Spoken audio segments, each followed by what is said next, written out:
Bismillahir-Rahmanir-Rahim. In the name of Allah, the most merciful, the most compassionate, the all-knowing, the creator and sustainer of the universe. Brothers and sisters, for a very long time, I did not know the true meaning of Imam Hussein's sacrifice. Of course, I would come here every year and listen to people speak, and I knew that he passed away and he was murdered. But I did not know the importance, the significance of this great sacrifice. Why did Imam Hussein? Why did he give up his life? What was it for? Did it have a meaning? I'm going to answer all these questions after I finish the story of Imam Hussein. His parents were Imam Ali alayhi salam and Fatima Zahra alayhi salam. They loved him very much, and sometimes they would even cry for him because they knew about the tragedy that would await him in Karbala. The Holy Prophet Muhammad sallallahu alayhi wa sallam would also cry for Hussein, and he would become very angry when Hussein cried. He was informed by Gabriel alayhi salam that Hussein would be killed in Karbala by the Muslim nation, by people that called themselves Muslims.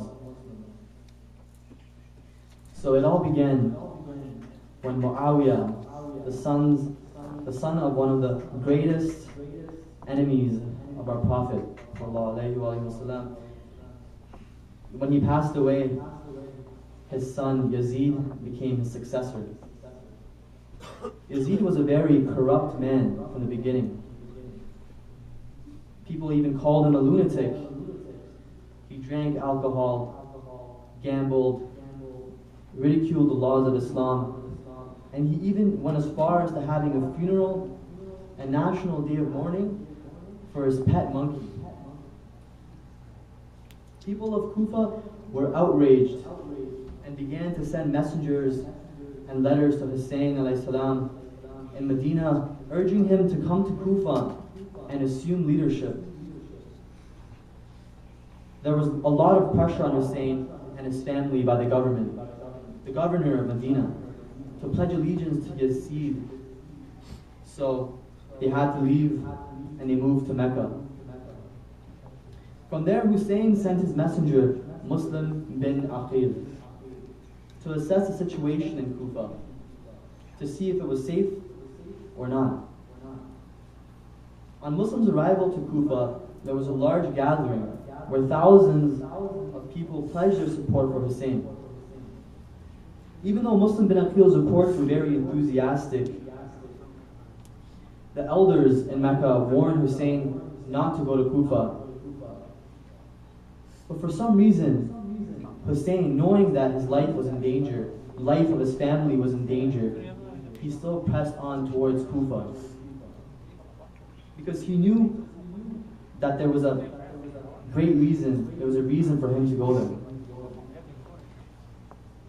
Now, despite the warning, Hussein decided to press on towards Kufa, and the situation in Kufa was rapidly changing.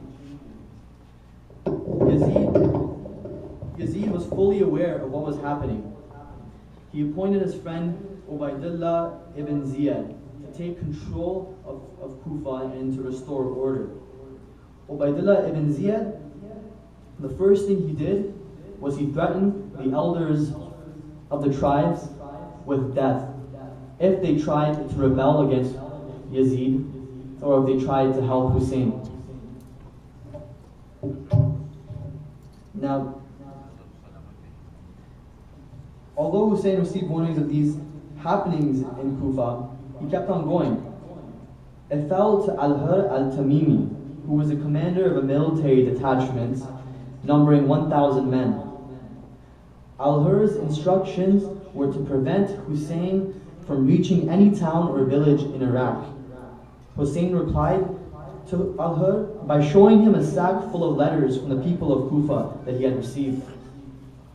Seeing this, Al-Hur's men Seeing that Al-Hur's men were thirsty, Hussein offered them water from his own supply, and later he even led them in prayer. Eventually, after negotiations, Hussein alayhi salam agreed to move away from Kufa while Al-Hur sent for directions. Hussein alayhi salam's party traveled until they reached the plains of Karbala. It was the third day of Muharram on the year 680 when 4,000 men under the command of Umar ibn Sa'd surrounded Hussein's party, with instructions from Ubaydullah ibn Ziyad to not let them leave until they pledged allegiance to Yazid. Obviously, Imam Hussein, he did not accept. He said that a man like me cannot pledge allegiance to a man like you. Ibn Sa'd's men surrounded Hussein's family and cut them off from the river, which was their only source of water. Hussein pointed out to Ibn Sa'd that he had no desire for bloodshed, and he asked to let them withdraw to Arabia. But Ibn Sa'd refused. He was promised by Ubaydullah that he would become the governor of Ray if he completed his mission. Meanwhile, the situation in Hussein's camp was becoming desperate due to a shortage of water. They were in the middle of the desert and there was no water to drink. The children were crying, the women were crying. Everyone was very upset. Then Ubaydullah sent his final orders through Shimr that Ibn Sa'd was either to attack Hussein's camp immediately or hand over command to Shimr. On the evening of the 9th of Muharram, Ibn Sa'd drew up his forces and advanced towards Hussein's camp, ready for battle the next day. That night, Hussein addressed his companions, asking them to withdraw if they felt unsafe. They refused to desert him. Imam Hussein Islam, he knew that he was going to pass away. He knew that he was going to be murdered. But yet, something inside of him was telling him to keep moving to Kufa. And so there dawned the fateful day of 10th of Muharram 680. At dawn, Hussein once more approached the camp of the Umayyads and addressed them with such emotional words that several were visibly moved, and Al-Hur al-Tamimi, who had first intercepted Hussein to kill him, joined Hussein's party and was the first to die when the fighting began. Hussein's company traditionally had said to be 72, 54 supporters and 18 of the family of Ali, and the women and children. One by one they began to kill Hussein supporters and family members until only Hussein and his half-brother Abbas were left of the fighting men. Abbas was killed trying to obtain water for the thirsty women and children. His arms were severed and he was shot with an arrow in the eye. But he did not drink any water. Knowing that there was children and women crying for water, he could not let himself to drink water. One by one, they began to kill Hussein's supporters and family members until only Hussein and his brother Abbas were left of the fighting men. Abbas was killed trying to obtain water for the thirsty women and children. And carrying his infant son in his arms, Hussein pleaded for water for his baby, but an arrow lodged in the baby's throat, killing him. As the troops closed around him, Hussein fought valiantly until at last he was struck a severe blow that caused him to fall face down on the ground. Even then, the soldiers hesitated to deal the final blow to the grandson of the Holy Prophet, until Shimr himself came toward him and struck the blow that ended Imam Hussein's life. Imagine, it is afternoon on the day of Ashura. Imam Hussein is standing on the blood-drenched soil of Karbala in the heat of the scorching sun, awaiting to meet his beloved. His head is wounded, and blood is slowly streaming down his face, soaking his blessed beard.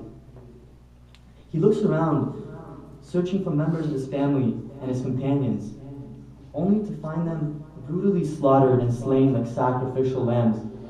Lying there on the ground, soaked in blood, he hears the innocent crying and wailing of the children and the women. Tears flow down his holy face. He takes a piece of cloth to wipe the blood from his face, whereupon an archer from the army of Yazid, may Allah's curse be upon him, shoots a triple-headed arrow which lodges into Imam al-Hussein alayhi salam's heart. He pulls out the arrow, causing blood to gush out. The holy Imam is thirsty. He cries, "Oh Allah, I am thirsty." In the meantime, another man approaches and shoots an arrow which thrusts into Imam al-Hussein's throat, quenching his thirst.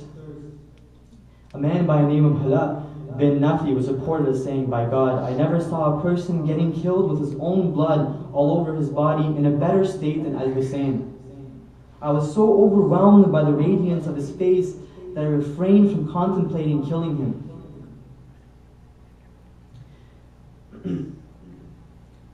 Now, even when the accursed Shimr approached Imam al-Hussein alayhi salam to sever his blessed head, he said, "When I approached Imam Hussein alayhi salam and my eyes fell on him, the light of his face so gripped me that I forgot my intention to kill him." It is reported that when Imam al-Hussein was killed, the sky even rained down blood. The Umayyad army looted the tents, decapitated the bodies of Imam Hussein's companions, and raised these on spears to lead their procession back to Kufa. It is very clear that Imam Hussein's plans were not to take power or seek military support. He didn't want this. He didn't want to become the king of the Islamic nation. If he wanted to, he could easily put together an army and destroy Yazid. But that was not his plan.